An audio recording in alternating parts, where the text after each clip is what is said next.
A 4-year-old girl walked up to me on a park bench and asked if I was lonely. I said yes. That conversation changed my entire life. My name is Rebecca Cooper. I was 35 years old, CEO of a media company, and I had everything. The career, the money, the respect. And I was completely empty inside. It was my birthday. I'd woken up that morning in my expensive apartment, completely alone. No calls. No plans. Just another day of work emails and meetings. I remember standing in front of my bathroom mirror, putting on my makeup, and thinking, is this it? Is this really all there is? I'd spent 15 years climbing the corporate ladder. I became the youngest CEO in my company's history at 32.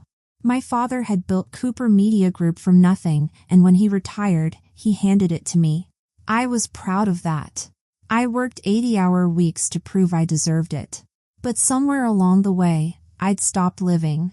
I had colleagues, not friends. I had business dinners, not relationships.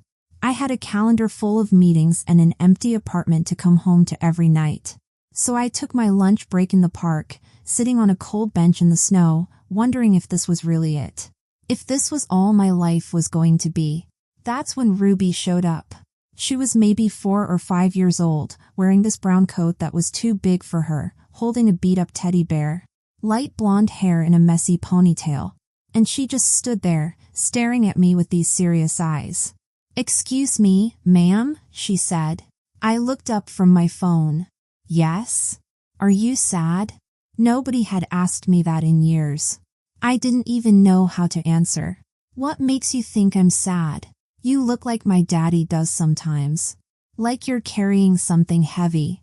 She tilted her head. "Are you lonely?" And right there, something cracked open inside me. This tiny kid had just seen straight through everything. The expensive coat, the perfect hair, the CEO title. All of it. "Sometimes," I said. And it was the most honest thing I'd said in months. "Are you here with your parents?" I asked. "Just my daddy. He's over there." She pointed to a man on another bench, talking on his phone. He looked stressed, running his hand through his hair. "He's always on the phone for work. He says it's important." "I understand that," I said quietly. I understood it way too well. I was that person. Always on the phone. Always working. Always too busy for actual life. "My name is Ruby," she said, holding up her teddy bear. "This is Mr. Monty. What's your name?" "Rebecca." She studied me for a long moment. Then she said something that nearly broke me. "I don't have a mama. She's in heaven. Daddy says she's watching over me, but sometimes I really wish I could see her. Talk to her. Have someone to do girl things with." My chest got tight. "I'm so sorry, sweetheart. That must be very hard. Daddy tries. He really does. But he's always working and he doesn't know how to do braids. And sometimes I just want—" She stopped, then looked up at me with these hopeful eyes. "Ma'am, can I spend a day with you? Just one day. You could be my mama for a day. We could do girl things. I promise I'll be good." I felt tears in my eyes. "Ruby, please," she said. Her voice was so small. "Just one day. Daddy's always busy and I don't have anyone to do mama things with. We could get ice cream or look at pretty things. Please." I looked at this little kid, at the loneliness in her eyes that matched my own. And something shifted inside me. For the first time in years, someone actually needed me. Not CEO Rebecca Cooper. Not the woman who could close deals and run board meetings. Just me. "Let me talk to your daddy first, okay? We need to make sure he says it's all right." Her face lit up. "Really? You'll ask him?" "I'll ask him." She grabbed my hand, this tiny, warm hand, and pulled me toward the bench. My heart was pounding. What was I doing? I didn't know anything about kids. I'd never even thought about having children. My life was work. That was it. But something about Ruby's question had cracked something open in me. "Are you lonely?" Yes. God, yes, I was lonely. As we got closer, I could hear his phone conversation. I understand the deadline, but I'm a single parent. I can't work 16-hour days anymore. There has to be some flexibility. He paused. Yes, I know the project is important. I'm doing my best. The exhaustion in his voice was familiar. I heard it in my own voice every day. He looked up as we approached and quickly ended the call. Up close, I could see he was probably late 30s, with kind but exhausted eyes. He wore jeans and a dark jacket and looked like he hadn't slept well in days. "Ruby, honey, I told you not to bother people," he said gently. I didn't bother her, Daddy. I asked her something important. I extended my hand. "I'm Rebecca Cooper. Your daughter just made a very sweet request, and I wanted to discuss it with you properly."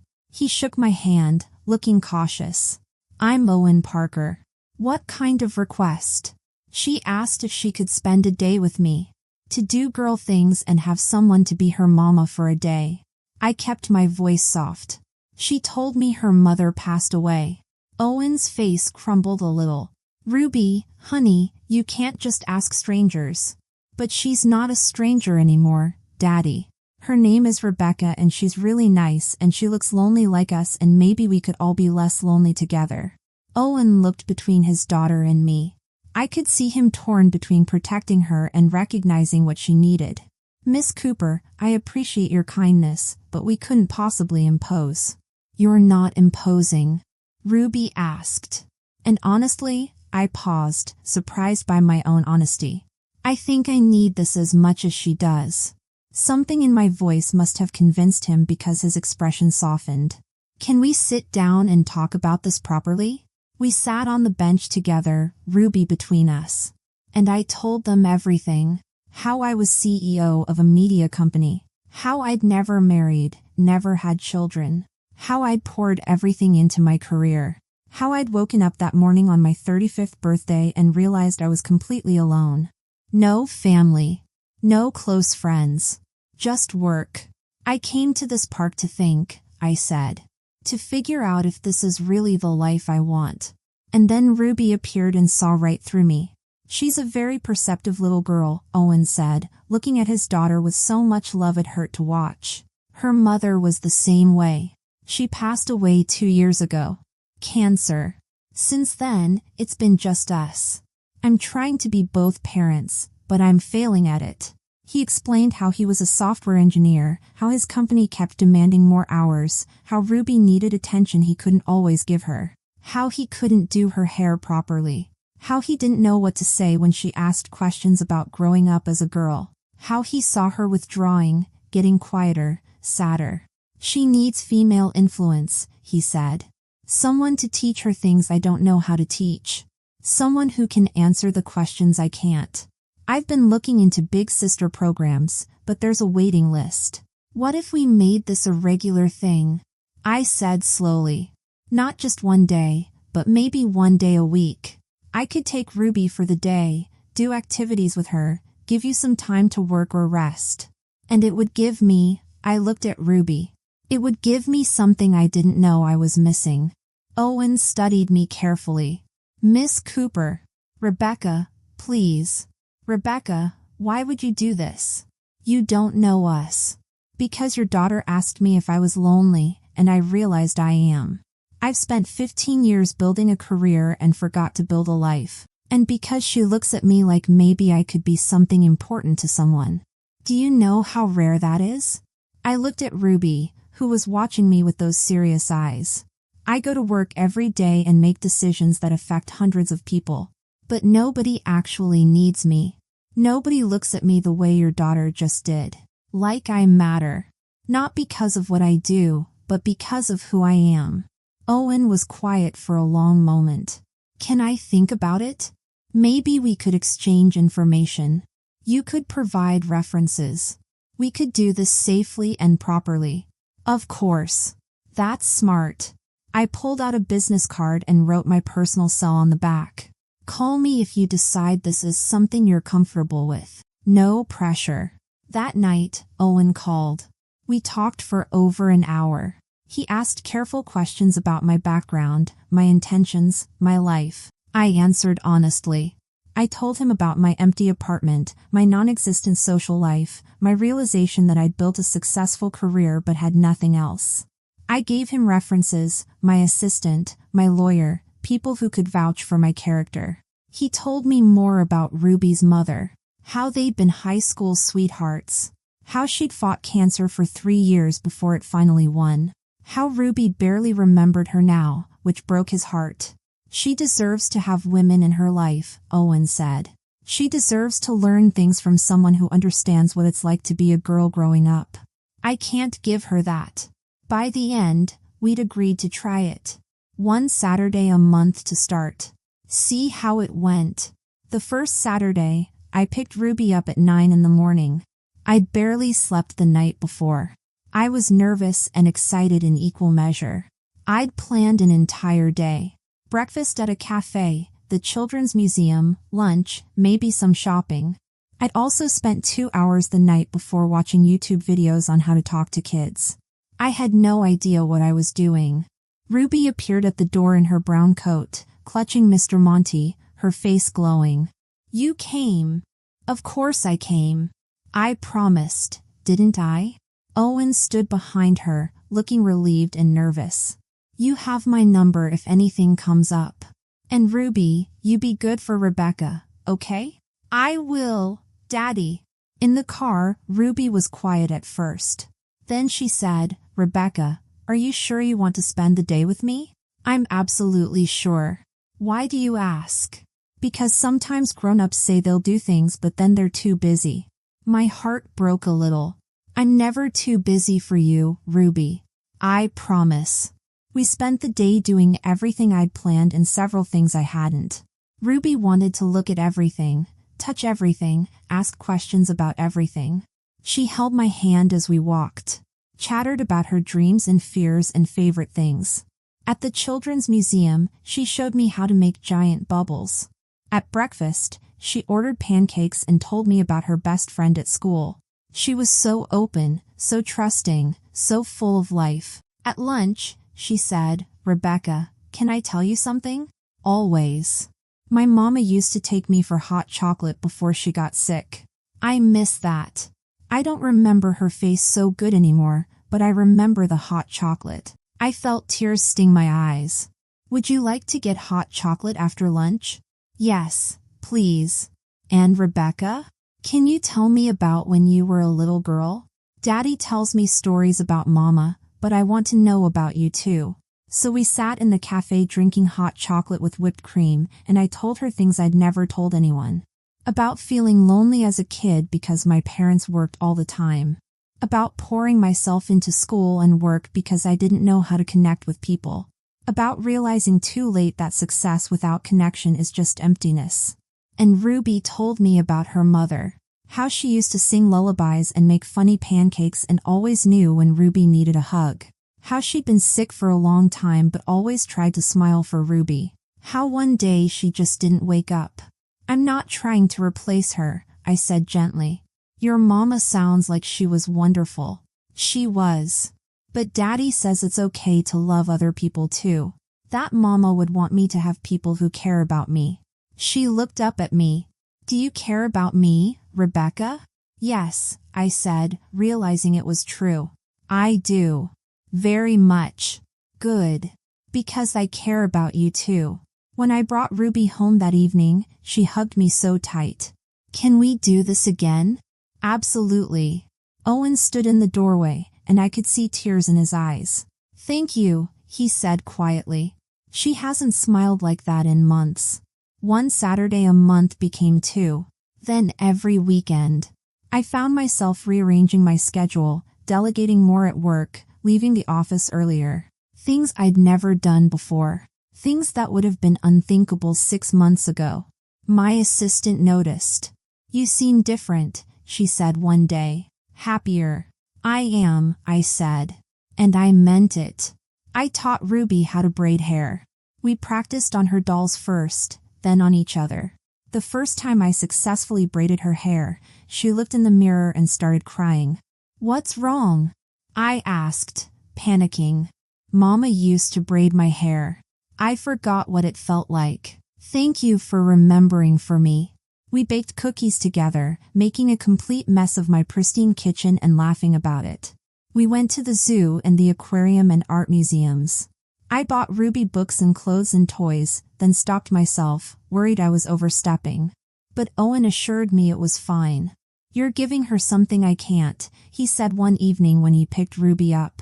You're giving her female attention and guidance. You're teaching her things I wouldn't even know to teach. And honestly, you're giving me something too. Time to breathe. Time to be a better parent because I'm not so overwhelmed. She's giving me more than I'm giving her, I admitted. I was so lonely, Owen. I didn't realize how lonely until Ruby asked to spend a day with me. I thought I was fine. I thought work was enough, but it wasn't. It was never enough. 6 months into our arrangement, Ruby asked me to come to her kindergarten's mother-daughter tea party. I know you're not my real mama, Ruby said carefully, but you're the closest thing I have. Would you come, please? My throat got tight. Of course I'll come. I attended that tea party, sitting with Ruby at a small table, drinking pretend tea from tiny cups. I met Ruby's teacher, who assumed I was Ruby's mother. I didn't correct her. I watched Ruby introduce me to her friends with so much pride. This is Rebecca. She's my special person. One little girl asked, "Is she your mama?" Ruby thought about it. "She's my forever person," she said finally. That's even better. After the tea party, as we walked to the car, Ruby slipped her hand into mine. Thank you for coming. I was the only kid who didn't know if they'd have someone there. But you came. I'll always come when you need me, sweetheart. Always. That night, Owen invited me to stay for dinner. It had become a regular thing, me staying after I brought Ruby home. We'd eat together, talk about our weeks, about Ruby, about life. I'd started to realize I looked forward to these evenings as much as my days with Ruby. Owen made me laugh. He listened when I talked. He saw me, not just the CEO version of me. Can I ask you something? Owen said after Ruby went to bed. Of course. When Ruby first asked you to spend a day with her, why did you really say yes? I was quiet for a moment. Because I'd spent my entire birthday alone. Because I realized I'd built this impressive career, but I had no one to share it with. Because I was sitting on a bench wondering if this was all there was to life. And then this little girl appeared and saw right through all my armor and asked me if I was lonely. And I couldn't lie to her. My voice got soft. She saved me, Owen. As much as I like to think I'm helping her, she saved me from a life of accomplishment without meaning. Before Ruby, I measured my worth by deals closed and profits made. Now I measure it by braids perfected and bedtime stories read. And that's so much better. Owen reached across the table and took my hand. You've saved us too. Both of us. Ruby is happier than she's been since her mother died. She laughs again. She talks about the future. And he paused. I'm falling in love with you, Rebecca. I didn't plan it. I didn't expect it. But watching you with my daughter, seeing how you care for her, getting to know you these past months, I'm in love with you. I felt tears slip down my cheeks. I love you too. Both of you. This family you've let me be part of. I love it more than anything I've ever built or achieved. We were married a year later. Ruby was the flower girl, carrying Mr. Monty and a bouquet of flowers, beaming with pride. At the reception, she gave a speech that made everyone cry. I asked Rebecca to be my mama for one day, Ruby said seriously. And she said yes. And then she stayed. Every day. She's not my first mama, but she's my forever mama. And I'm really happy. Mama in heaven would be happy too. I know she would. The transition wasn't always easy.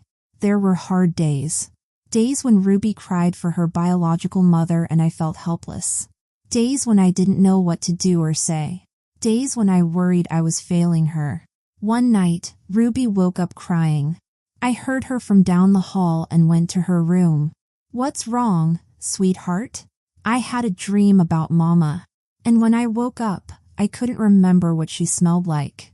I'm forgetting her, Rebecca. I don't want to forget her.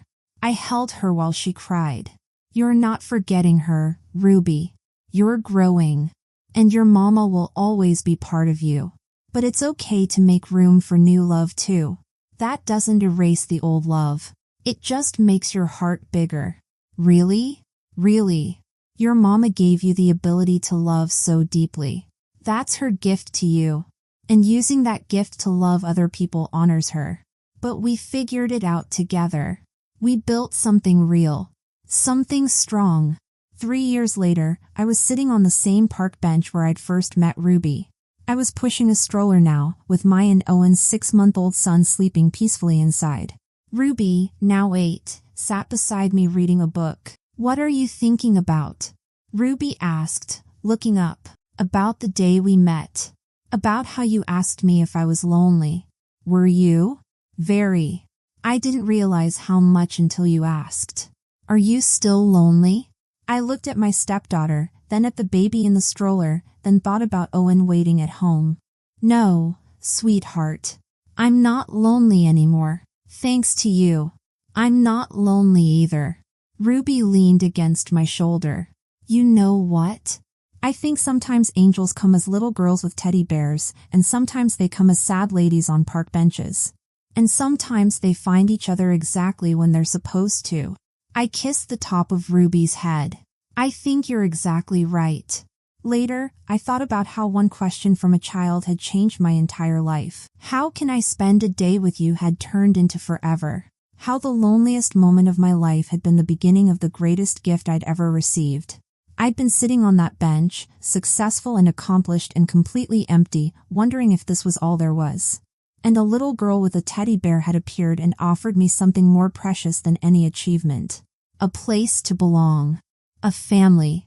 Love. I'd spent years building an empire, but Ruby had taught me that the most important thing you can build is connection. Family. Home. The career was still there. I still ran my company, still made important decisions, still achieved things. But now it was balanced with soccer games and bedtime stories and family dinners. With a stepdaughter who'd chosen me and a husband who loved me and a son who'd completed our family. All because a little girl had seen through my armor and asked a simple question. Can I spend a day with you? One day had become forever.